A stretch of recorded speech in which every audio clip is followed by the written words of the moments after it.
Hi, Tabitha. Hi. Good morning to you. Morning. And thank you for agreeing to come for this interview and being a part of our project, which is called Athlete Life Online. All right, so would you like to share a bit about yourself? So I'm currently studying in NTU, studying Environmental of System Science, and I play basketball for NTU as well as my own personal club. Yeah. And can you tell us about how you started off with the sport? Okay, so since young, because my parents are both basketball players, so I'll be exposed to their matches. And I know that when I was younger, my mom was actually a PE teacher, and the CCA she was in charge of was also basketball. So you know, when you're younger, you're quite free. Then like my parents will bring me over to their games, Right. to their trainings, and Right. then I'll just be at the side watching them train, coach the students. But unfortunately, in primary school, I didn't have. They didn't offer me a basketball CCA. So in secondary school, when there was finally a basketball CCA, I was very excited to join, and that's where I really first got into basketball. Right, so your first exposure was games that were being played by your parents. Yeah. Wow. Do you want to share a little bit more about how the experience was? I think it was very, very fun, very interesting to see like my dad play. So I didn't really get to see my mom play because I'm the oldest child. So after that, she did get pregnant like 3 more times. So I have 3 siblings. Oh, nice. And yeah, so I didn't really see her play, but I really remember going to her secondary school where she coached at, and I was just sitting there and I was drinking my water, and then a ball just flew and hit my bottle, and my mouth was bleeding. So that was actually my first clear memory of basketball. What?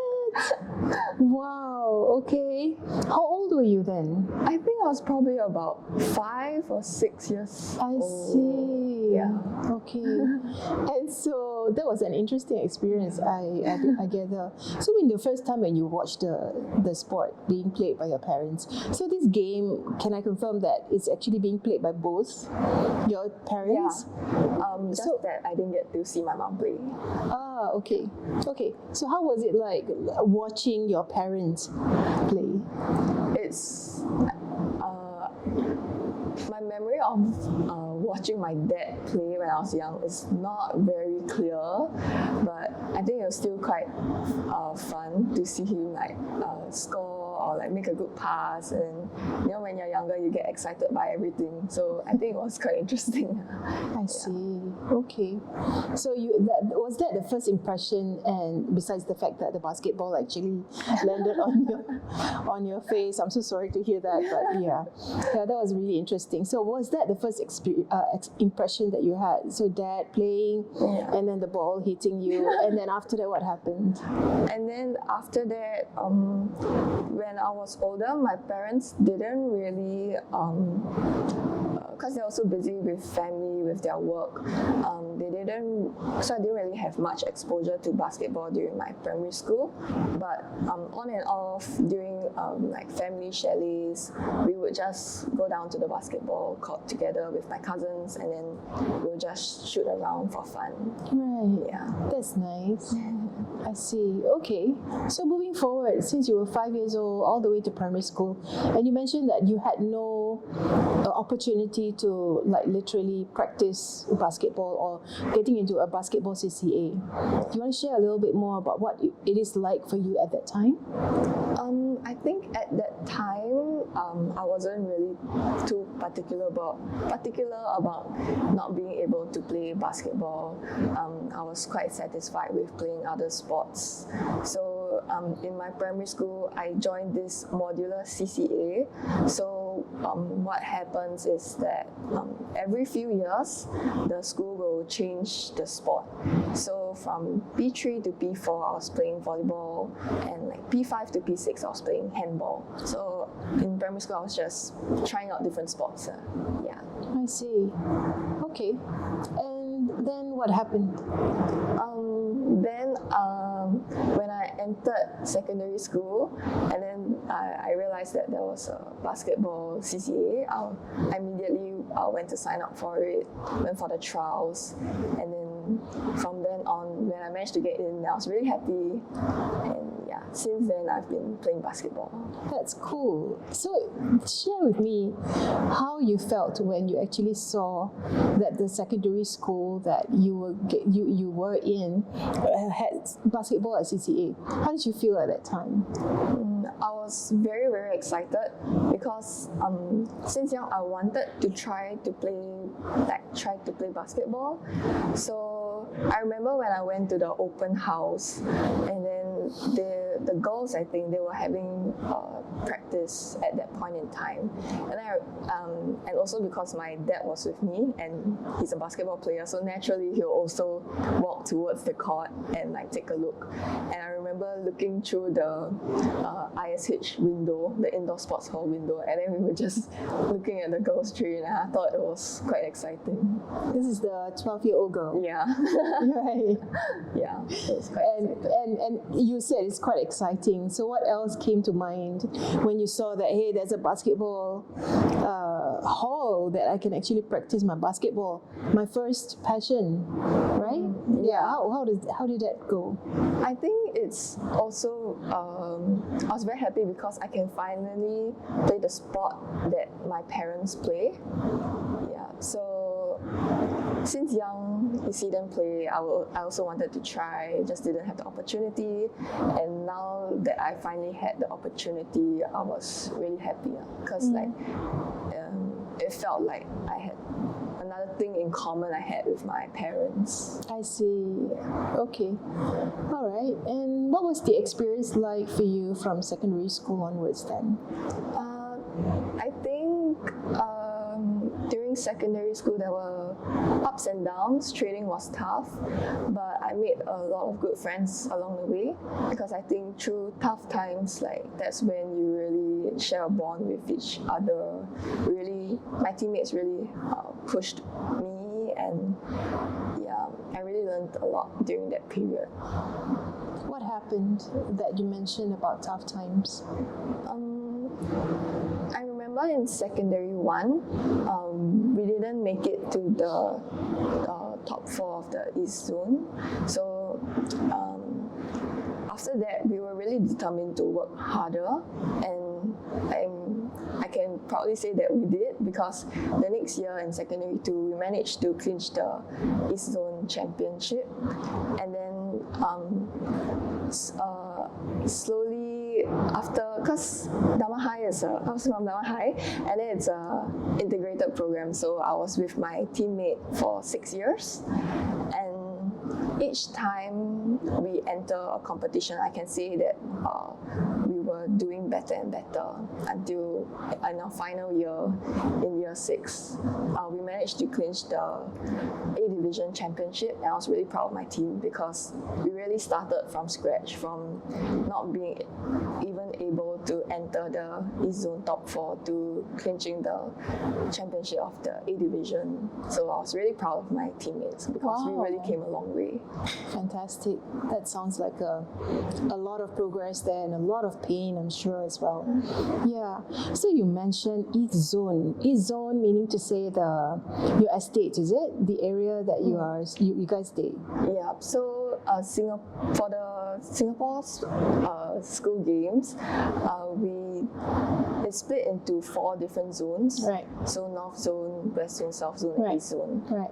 Yeah. So East Zone is just all the schools in the east. Yeah, in the east. Then the schools will just compete against each other. Right. Then the top 4 of each zones, they will compete in the nationals. I see. Yeah. Okay.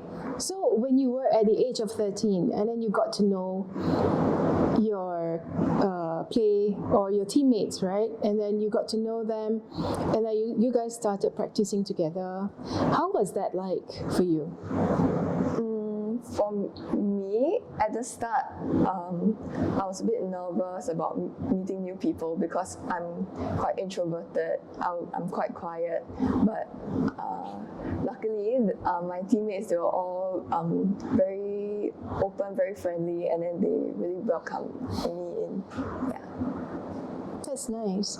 But at the age of 13, when you just entered into a team and you started practicing as a team, what would you say would be some of the challenges that you experienced? Okay, because I didn't have a primary school background from basketball, right? Right. But then there are a lot of my teammates. I remember, I think 7 of them had, I think it was 7, had primary school background. So right from the start, I was already lagging behind.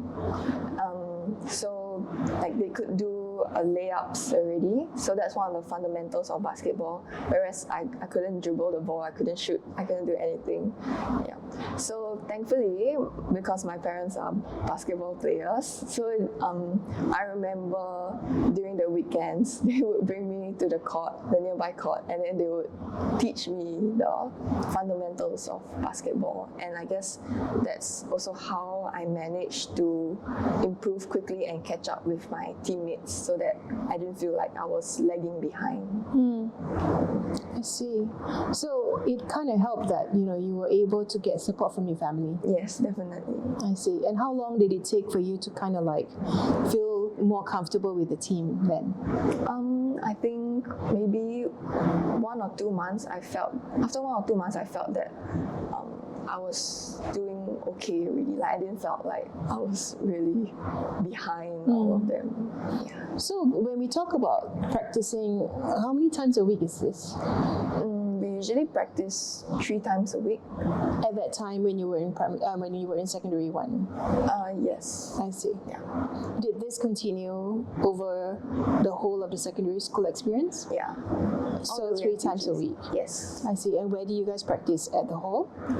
In school, yeah, in the indoor sports hall. Okay. And so who would you say are the very important people who, when you're looking back, what was it like? Who were the people who kind of helped you, support you, and brought you to a better place? Definitely my parents, and I would say also my coach. So my parents, needless to say, they really helped me. They were very encouraging, and if there are any of my games, they'll definitely be there. Yeah. Your parents? Yeah, my parents will definitely be at my games if possible. I mean, don't count COVID because sometimes they will restrict the supporters. But yeah, so all my teammates will definitely recognize my parents because they're always there and always supporting me. And after my game, they can also give me tips on how to improve. So that's really helpful as well. And why I say my coach is also because he has been coaching me since the start. And even until now, when I play for my club, it's still under him. Oh. Yeah, so I think he also has really seen me grow up as a person and like also as a player. Right. Okay, so you mentioned a club. Tell me about the club.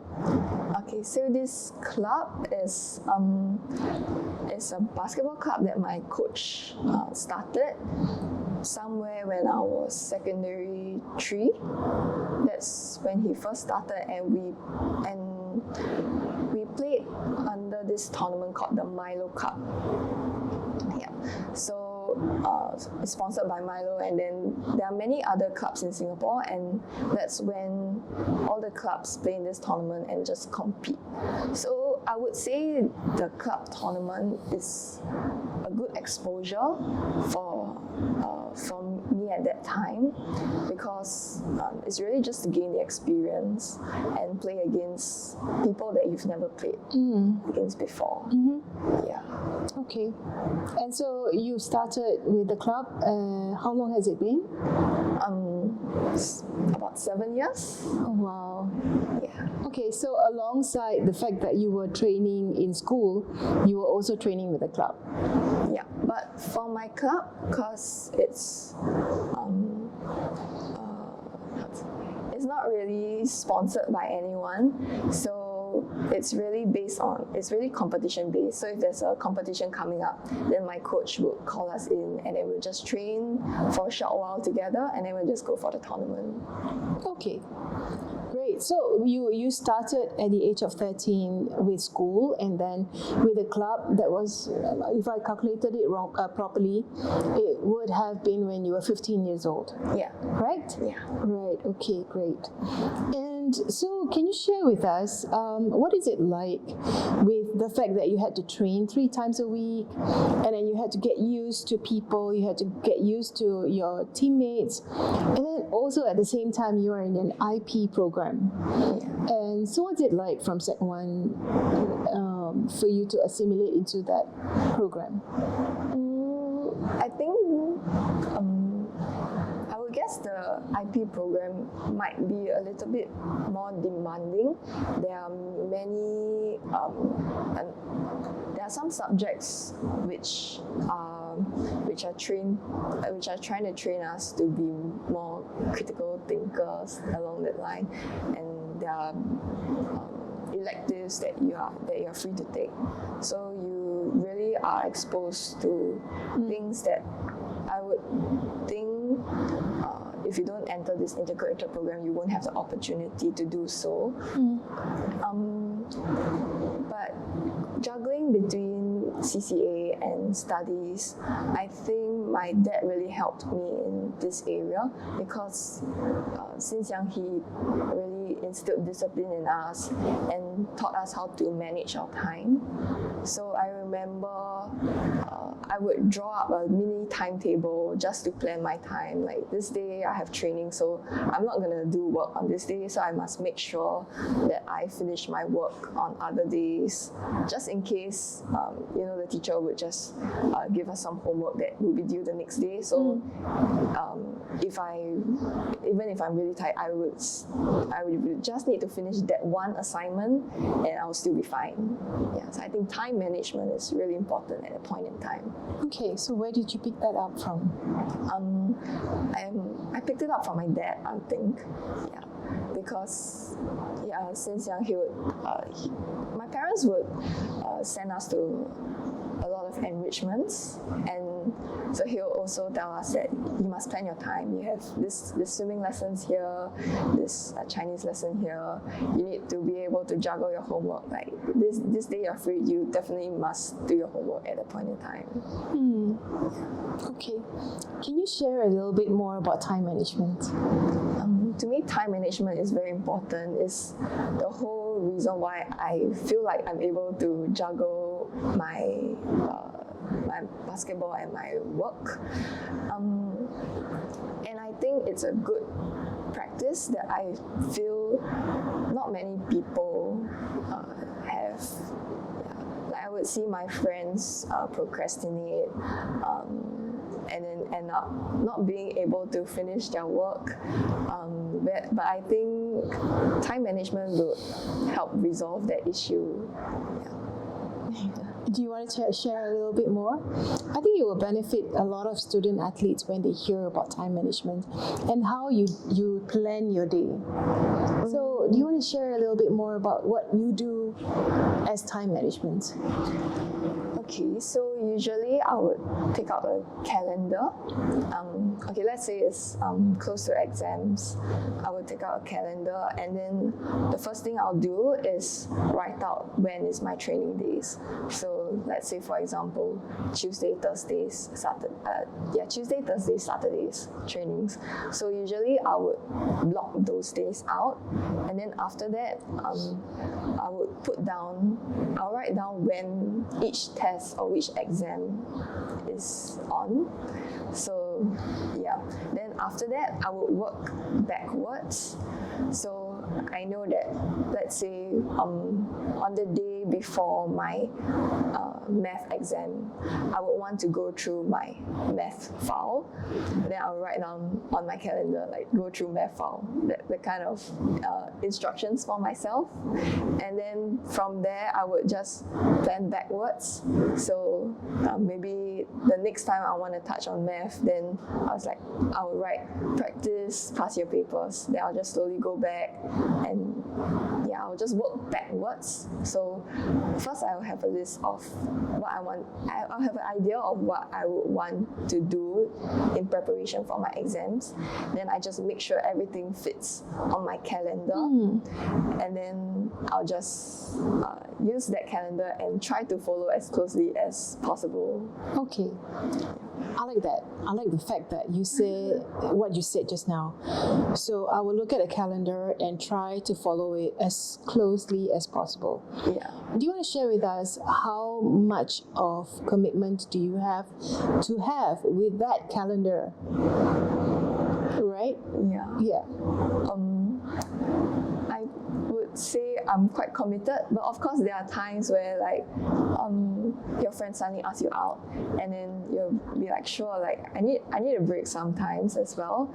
So, but I would also adjust it on my calendar. So I'll also write it down on my calendar that I'm going out on this day, and then I would shift what I want to do on that day to other days and spread it out, so that I make sure that I would still be able to complete what I plan to do.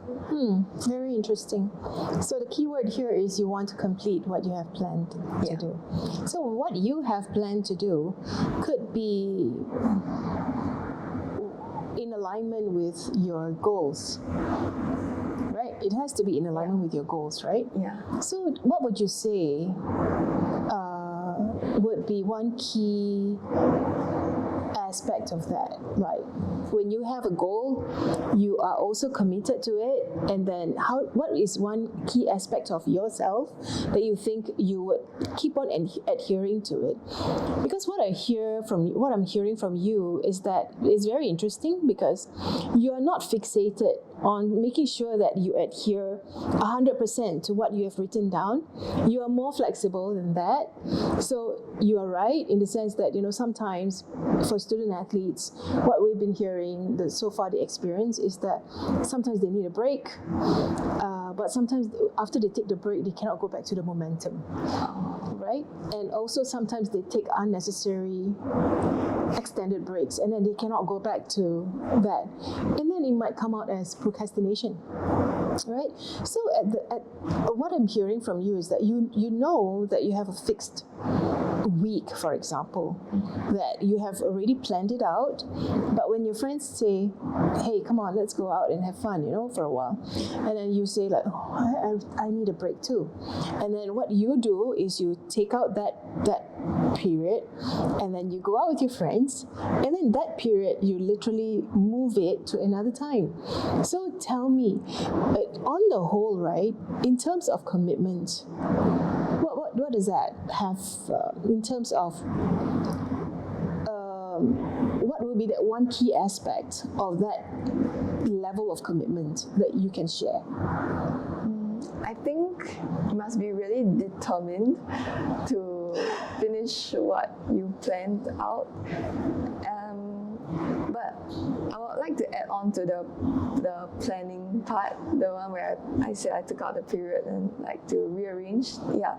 So I think it's also very important to plan in breaks, and don't plan too much. Like, don't say, it's important that you know how much you're able to do on that day. So, for example, if I have training in the afternoon, I would usually plan that my entire night I wouldn't do a single thing, because I know that I would be very tired after that. So I guess that's when you're also free to go out with your teammates, and relax. Right. But then I would try to make sure that I would study in the morning, so was so that if I train in the afternoon, I wouldn't need to go back to study at night. So that's wise planning, right? And also, I think you also tell yourself, what I'm hearing also is that besides the wise planning, it's also the point of knowing yourself. Yes, you must know how tired you are, like roughly after training or after a long day at school. You must know your own body. Like, are you able to concentrate after a long day? If no, then to me there isn't a point in studying. I would just take a nap and yeah, I'll just continue the next day. Interesting. Okay, great. That's good sharing. Thank you so much. So, moving forward, what were the highlights when you were in secondary school? Secondary school, I think one of the highlights is getting third in the nationals Wow. for my B division when I was in secondary 4. Right. I was like, yeah, our team was really happy about it. That's great. Okay. So leading up to that, what was it like? Okay. So after secondary 4, I was my team. We definitely have to aim higher, right? So after you get nationals third, our goal was just to get nationals second and ultimately the championship when we are in our final year in J2. Yeah. So I remember our team worked really hard. So even outside of training, we were running 1.6, clocking in our timings. I think this kind of dedication is not something that everyone is able to do so. And honestly, there are times where you are just so tired after school, you wouldn't want to run an extra 1.6 kilometers, but it's really running with my teammates that helped push me. And I would say also because there are some of us in my team that are really competitive when it comes to this kind of clocking in timings. So when we run together, we would try to beat each other in trying to get the fastest timing, and that's how I think our stamina really improved. Right. Yeah. Thanks, Tabitha. I thought that the talk about time management was really super golden, because I thought that what we could take away from that conversation was that time management is important, is essential in a student athlete's life in order for you to know where you are in your goals, right? In your goal setting. I also hear from you that while you are trying to achieve your goals through time management, you also need to be flexible, and you also need to infuse a little bit of fun, incorporate a little bit of fun, but also to be able to have a very high level of commitment to yourself and to your sport and your academics and your responsibilities on a whole, right? Yeah? Okay, great. So can I ask you, when did you get into the youth team? I managed to get into the youth team when I was in secondary 4. I remember it was after my last game of my B division. So I think after that, one of my senior who was also in the youth team, she asked me if I wanted to join her. I think it just happened that at that point in time, there was this other player who got injured, unfortunately, and they needed someone that could fill her role. So my senior asked me to join, and I was quite happy that they asked me. So I went to join their trainings, and I managed to get into the team after some trainings. So yeah, that's when I managed to get into the youth team. Right. And so what was the experience like for you? I think that was really fruitful for me, because I was playing against not even just like fellow Singaporeans. I managed to play against people from Malaysia, from Indonesia, I think even was it the Sri Lanka? Yeah. So so even like players from all around the Asia region, and I think I really learned a lot. You can really see the difference in physicality and skills because I would say players overseas, they train way harder than players in Singapore. So yeah, it was really an eye-opening experience for me. And when was it that you were able to meet up with all these people who are from other countries? So I met them in December 2016, I think. I think that was when the FIBA tournament was. I see. And is this in Singapore? No, it was held at Bangkok. Right. So is this like a regional competition? Yeah, it's Asia. It's for the countries in Asia that Right. compete. Right. So what stood out for you at that time, besides the fact that you saw that their physicality is definitely much different Yeah. from what you have experienced before? So what else stood out for you? I think what stood out to me the most was because in the FIBA tournament, there was Division 1 and Division 2. So Singapore was playing in the Division 2. So that's where I played against Indonesia, Malaysia, Sri Lanka, Hong Kong. But then in Division 1, that's when you really see like a whole new level because that's when players from China, from Japan, from Australia, they're all there competing as well. And you see like 2-meter giants walking around, and then you're like, whoa! So this is really what it takes. There's some like talent. There's some form of talent that's really needed to play this sport because no matter how much you train, you won't be a 2-meter giant. That's already physical advantage that like I could never get already. Right. Yeah, so you're really humbled. But at the same time, you also see like in China, the China team will have 2-meter giants, but they will also have players who are around my height, and they're also really good. They're really versatile, and so you also learn that although you may not be a 2-meter giant, you can still be a really good player, even though you might be shorter. Yeah. You want to share with me more about what that means? So how are you going to compete with knowing that there is a giant beside you, and you need to use your skills no matter what? So let's say if there's a 2-meter giant guarding you, although it would definitely not be easy to score, but I guess because usually taller people are less agile, so you need to train your agility as a smaller player, I would say, and use your speed to your advantage. And yeah, so I guess different people, you'll have different traits.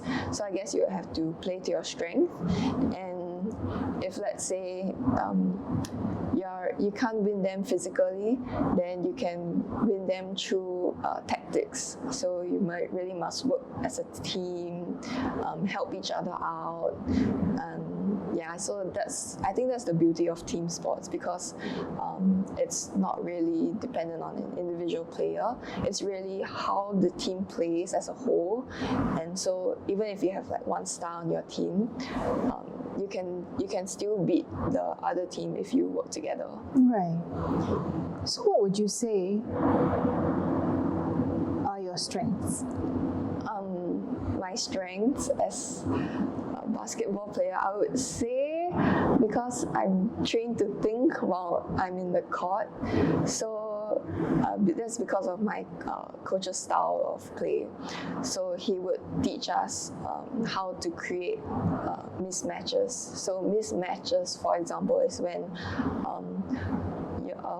a really small person is guarding a really tall person.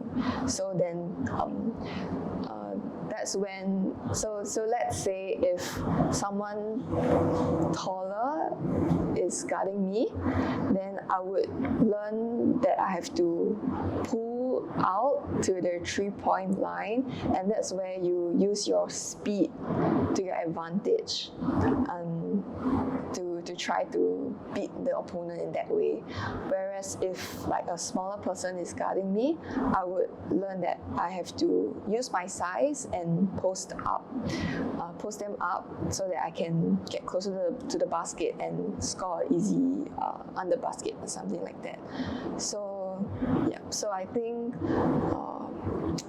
what I learned from my coach really helped me as a player to think and try to get around and score some points. Even if I'm not the one scoring, I can help to create a mismatch situation for my teammates, and that would really help my team. So we must really think of what's the best option on the court, and I think if everyone on the team does that, it's really to our advantage. Yeah, for sure. Right, so here we are talking about the youth team. How long were you in the youth team? I would say, I wouldn't exactly say I was in the youth team for like a really long period of time. It was really just for that tournament, and after that tournament, the team sort of got disbanded. There wasn't any follow-ups after that, but I did manage to play for like another tournament. So it's called the ASEAN School Games. So this is when secondary school or JC players all around Singapore, they come and form a team together, and then they compete within the ASEAN region. Right. And I managed to get into the squad when I was in Sec 4 and JC1 for that tournament. I see. So when you said the youth team was disbanded, Yeah. what does that mean to your next progression then? I was like really, there was no follow-up, and I would say I was quite lost because there's no follow-up to like the national team or anything. It really was just the end, like after that tournament. So does that mean that you're not able to reach out for a senior team then? Yeah, I didn't really know who was in the senior team at that point in time as well. Yeah. So were you able to join a senior team later on? No, because after that, I remember they had trials to get into the national team, but it was closed door trials. So it wasn't open to everyone. They only asked a few selected players already. So I would say it isn't really a trials. It's just more of them selecting the players that they already wanted, and that's how the national team was formed already, currently. Yeah. I see. So back to that point where you realized that you're in the youth team and it's disbanded and you felt a little bit lost. Do you want to share with us what was the experience like?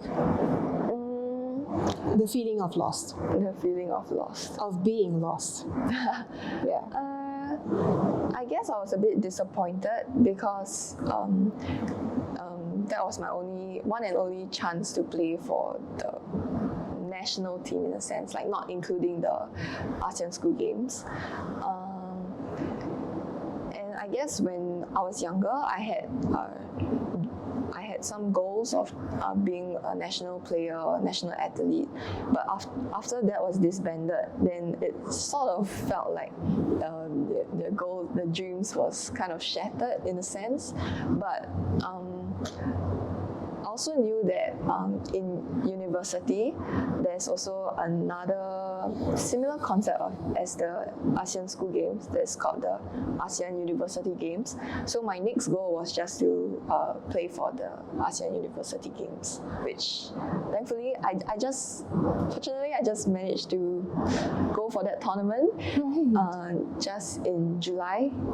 Yeah, this year. Yeah, this year. Oh wow. But the sad thing is I didn't get to play because I was down with COVID. Oh. So in my team, 4 of us got COVID at that point in time. Oh, 4 out of how many? 12. Wow. Yes.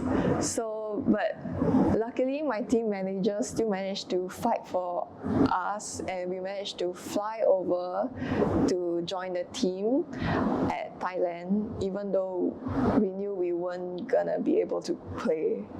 Yeah, it's really just to support the team and help them, just really make the team feel like a team. Yeah. Okay. So, what you did was you did a realignment of your expectations. Yeah. So I guess when you realize that this route is not gonna work, then you just find another route, I guess. Yeah. So, what are you doing now, actually, in terms of your sport and your academics? Now I'm just interning at for my professional internship, so I need this to graduate lah, basically. And now I'm just playing for NTU and my club. Yeah. So, you're playing for your school Yes. and your club. Yes. Okay. So, if you were to look back on your journey, what would you say are the people who has supported you throughout? My parents definitely have supported me throughout. They really my dad, he would pick me up after my trainings so that I could rest just a little bit more. Like I wouldn't need to travel all the way back, like spend so much time traveling. So that's his sacrifice. He would, no matter, like I would end at like 10 p.m. and he would still come and pick me so that I could rest earlier. And then my mom, she would cook some food for me at home because she knows that I'll be hungry after training. So I guess it's this kind of small things that really make my life easier and better. Yeah. For sure. Also, like, what would you say would be the roles of your friends? What was it like with your friends? I think my teammates back in secondary school, they really pushed me then, and till now we are still very close. We'll still meet up every now and then, and they're also very supportive, I would say. And even though some of them they're not playing like for school anymore, but they're still quite involved in basketball in a way. They will still watch some of our games, and they'll still come down and support. And I think that really means a lot, because after that you still can still catch up, and yeah, that's very nice. And would you say that your friends are all within the basketball Yes, actually. area or the team? Yeah, I see. Most of them, because I just spend so much time with my teammates. Right. I'm just naturally closer to my teammates. Right. Yeah. I see. Okay. And what would you say was your transition like from being a young player from the age of 13 and then all the way till the point where you went into the youth team, and then after that out of the youth team, and then you're now in NTU and in their club. So in terms of your physicality, what has changed over the years? I think the biggest transition was after I graduated from my JC, and then when I started playing for my university. That's when the jump was the greatest, because back in secondary school and in JC, you're always just playing against people who are about the same age group as you. So it's just 1 or 2 years. It's just within that 1 or 2 years. Yeah. But then in university, that's when you're playing against people who are much older than you, much more experienced, much stronger.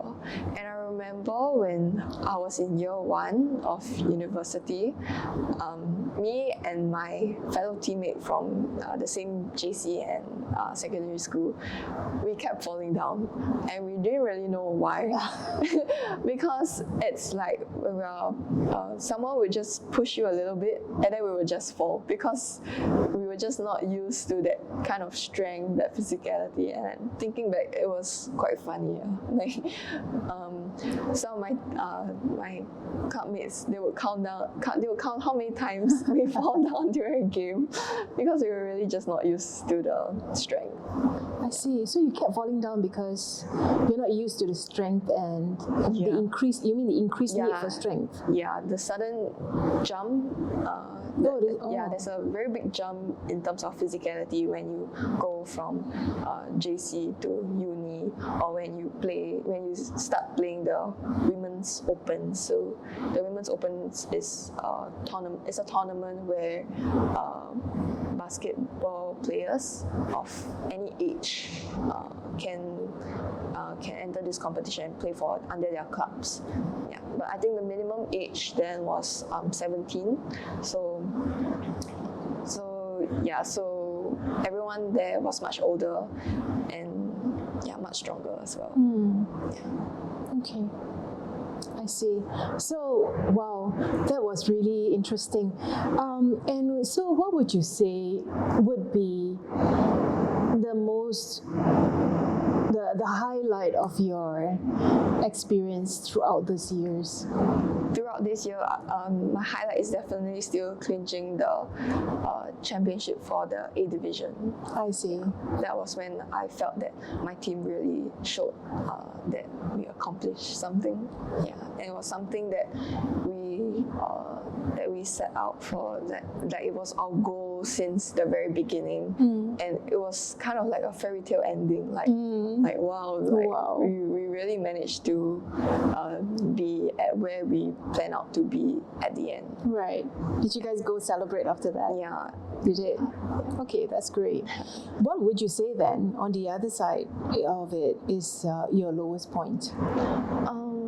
My lowest point, I guess, would be playing in one of the Women's Open tournament, because that's when there were a few new teammates that just entered, and I felt, and there was some coaching staff that was also new, and that's where there was a lot of transition. There was a lot of new things going on, and it was honestly quite messy, and I didn't really felt that that team was a team. So honestly, that was the only tournament I was looking forward to the end. Oh. Yeah, because it was really quite bad, and there were a lot of conflicts in the team, and it wasn't really that pleasant to play at that period of time. Okay. Yeah. So what would you say during those times when you felt that I'm being very challenged by all these circumstances and I felt really overwhelmed? What would you say were your coping strategies? I would usually consult my parents, and I guess it also helps because my parents are quite involved in my club team as well. So actually my dad, he's actually one of the team managers for my club as well. Yeah, because my coach asked him to help out, and he was like, sure. Yeah, so I guess it helps that he knows what's going on, and then so when I tell him about all these kinds of things, he knows how I feel, and then he'll advise me on like what to do and how to cope with all these kinds of challenges. Okay, when we talk about coping strategies, what else would you say about yourself? I guess when I'm feeling stressed, I would usually go for a run at the park. So I stay near Pasir Ris Park, and if I'm just not feeling it that day, I would just go for a walk around the park, and I naturally feel better after it somehow. Yeah, I guess it's being exposed to nature, just slowing things down. It really helps me. Yeah. That's good. And what would be your attributes, the kind of characteristics that you have in yourself that you could say would be your coping strategies? I guess to put it very bluntly, I don't care a lot about a lot of things. Yeah. So yeah.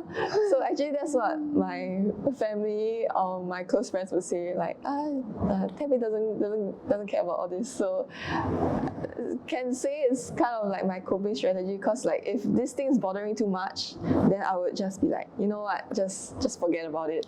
I'm better off focusing my energy on something else. As long as it's not too important, it's fine. It would be what we call as choose your battles. Yeah. Right. Nice. Okay. And one more thing, when we're talking about transitions, right, we talk about the demands and perception as well. When you think about the transitions that you experience all those time, your changes in your bodies, the system changes, the way that things were when you just assimilated into the whole rigor of practicing, what would you say the demands were and your perception of it? I think as you continue to play at a higher level, the demands really come from yourself. So let's say in secondary school, in JC, you don't really know much about the sport, know much about anything in general. So the demands came more from the coach. So he would tell us like this is what you should do, that kind of thing. Whereas when you transition into the university and you start playing at a higher level, the coach don't really give you much pressure, doesn't really demand much from you.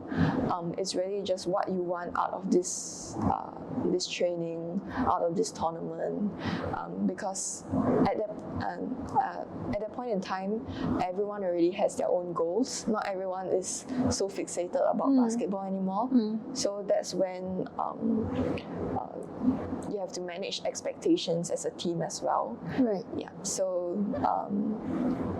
the demand wise, I guess for me, I would just try to improve each day from each training, and just if I have any questions, I'll just consult my coach. Okay. Let's talk about perception. Okay. So what would you say that having the right perception or a certain kind of perception would be very useful? Yes, I would say you have to learn how to see things in a different light when some of the really tough times suddenly just come to you, and I guess you can take it as like a learning opportunity during these tough times. So I guess you need it's good to be able to perceive things in a different way, and that will really help make your life better, I guess. Yeah. When you say different way, was there a way? So you adopted a different way? What does that mean? I guess let's going back to the example of my Women's Open, when there was a lot of conflict in the team. I guess at the beginning, I was still aiming to achieve something like as a team during that tournament.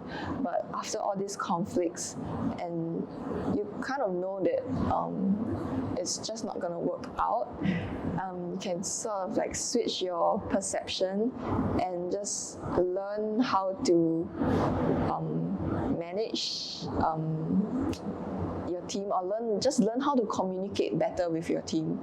So I guess it's just a learning opportunity so maybe not achieve something as a team, but just learn how to communicate as a team. And I think that's also something we can take back from those kinds of challenges. Right. So, Tabitha, let's talk a little bit about your experience as a student, right? The fact that you have chosen a path where you are focusing both on being a student and being an athlete as well. So, we talked a lot about the athlete aspect of it.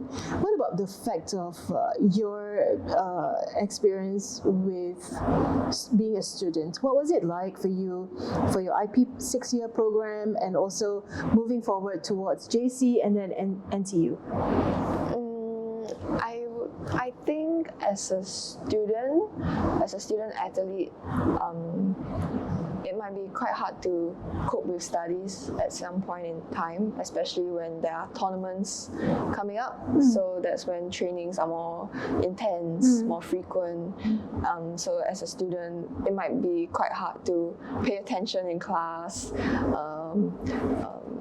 But I guess I just really tried my best to do the basic, like to pay attention, to complete my homework. Even if during the tournament you're not able to study as much as you wanted or as much as is required of you, I would still try my best to do decently well, and then for the next exam, just try to do better. Okay, so what kind of support did you get in terms of your juggling the different aspects of your life? I think juggling studies was actually quite tough, but at the same time, because in Dunman High we had this consultation system, so that's when you can consult your teachers during your free time, or when the teacher is free as well, and the teachers were really helpful, and they would help my teammates as well to cope with the studies, to cope and just to catch up on what we have missed because of the tournaments. I see. Yeah. That's great. That is Dunman High. And then when you transitioned to JC, what was it like? Actually, in JC, because Dunman High is a IP program, so I was still in Dunman High. The same consultation system still applied. Oh, so your secondary and JC are with Dunman High. Yeah, true. I see. So that's the reason why it's 6 years. Yes. Right. Got it. Okay. And what was it like? I think the rigor in JC is it's just more rigor, and the teaching style is also very different. So in secondary school, there's more homework, but then in JC, it's just tutorials, lectures. You don't really need to hand in any work.